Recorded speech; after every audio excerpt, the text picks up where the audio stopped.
So, Lord Haig, thank you so much for spending time in this Oxford University. It's a pleasure. I came to Oxford in February and I've been lucky to have many encounters with academic people, politicians and so on, and try to find ways for Japan to be different. But then I feel that universities' role is very important. And universities in America are threatened by the denial of diversity, equality and inclusiveness by President Trump. What do you think about how we can deal with this issue? Well, it's very important, first of all, that universities are independent of government control and government interference. It's vital that we have freedom of speech in universities, freedom to discuss everybody's ideas that are based on truth and knowledge and reason.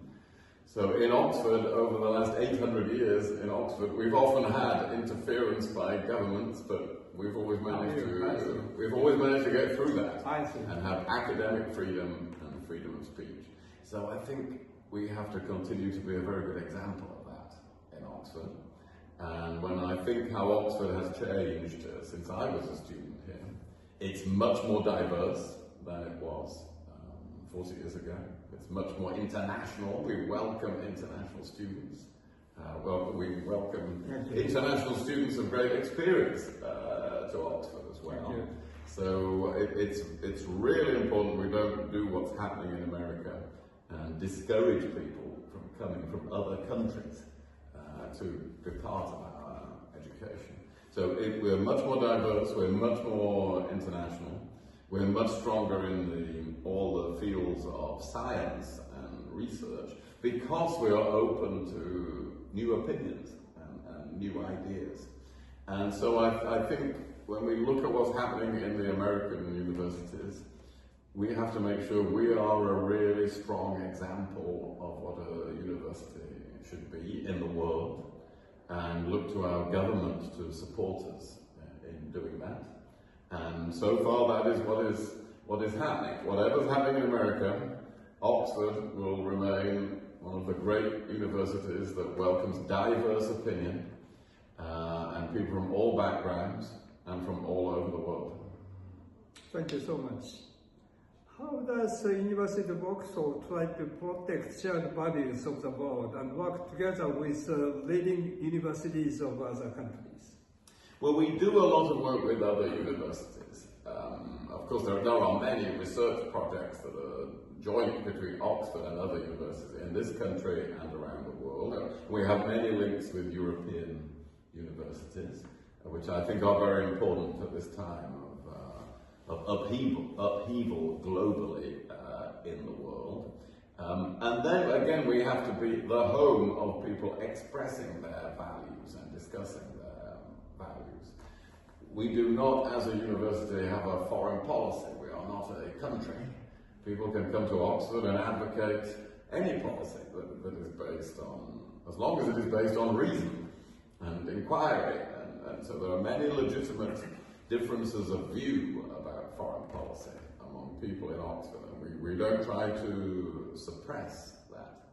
But what we can do is make sure that here we have the values of freedom of speech and of cherishing all disciplines and of being open to new ways of thinking. I think these are very important at a time when we are seeing in America what is really a political attack on the universities, diminishing their freedom, and for instance saying that anything that with the word climate in it is not something that you should pursue. Well, we will be making sure that we are doing the research on issues like that. I think that the divisive force or centrifugal force, as someone says, or the volatility of President Trump might lead to an accidental or reversal crisis. How can we create a centripetal force or uniting force to cope with it? Well, the universities can play their part in the way we've just discussed, but it's very important that other governments around the world lead the way on this. And the governments of the UK, Japan, Germany, France, Canada, Italy. These countries are in a very strong position to do it because these countries do believe in a foreign policy based on values, and they do believe in a rules-based international system. So it's important that they improve their own cooperation in this regard. I'm very pleased that the UK and Japan are steadily cooperating more closely on many scientific and governmental matters, have agreed a free trade agreement, for instance.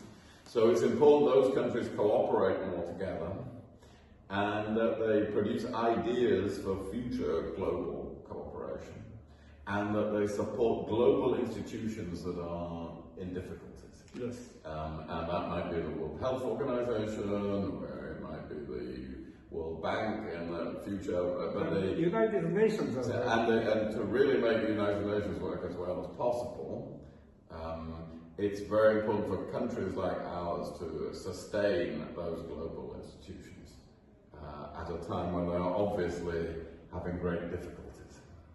And I think one of the reasons why the political leaders cannot cope with this divisive force is that populism is very much growing in every country. The politicians who depend on populism can't cope with this. You are sort of statesman, and we need statecraft. So I want to ask your opinion how statecraft and statesmanship, like yourself, could be restored in cope with a sort of dangerous situation now. Well, we do have to defeat populism. We need the leaders who will take on and defeat populism. In order to do that, they will have to give hope to the people of their country.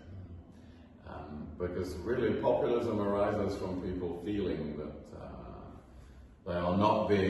their concerns are not being taken into account, or that they don't have much hope for the future.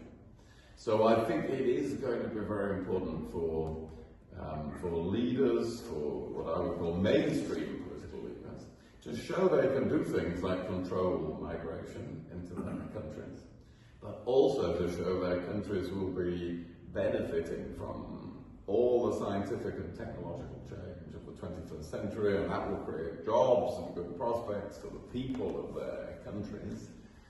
If leaders can't show these things, well then populism will overwhelm them. So I think there's a big task for good political leaders. It can be done. There are countries like Denmark in Europe, to pick an example, where they are managing to defeat populism by good government and by giving people hope for the future. So that is the task, I think, for political leaders. I think your statesmanship beyond party politics and your message and your values are very important. And then you are the Chancellor of Oxford University. And you are, in a sense, bridge between the people and the statesman-like leaders like yourself. And I wish you success. And if there is any way in which, as I'm based in Oxford for the coming 2 years, if I could be of some help, I'll be very glad to have a part in helping you. Well, thank you very much. We are delighted to have you in Oxford. I believe very strongly in Oxford's links with Japan. I met many of the alumni of Oxford in Tokyo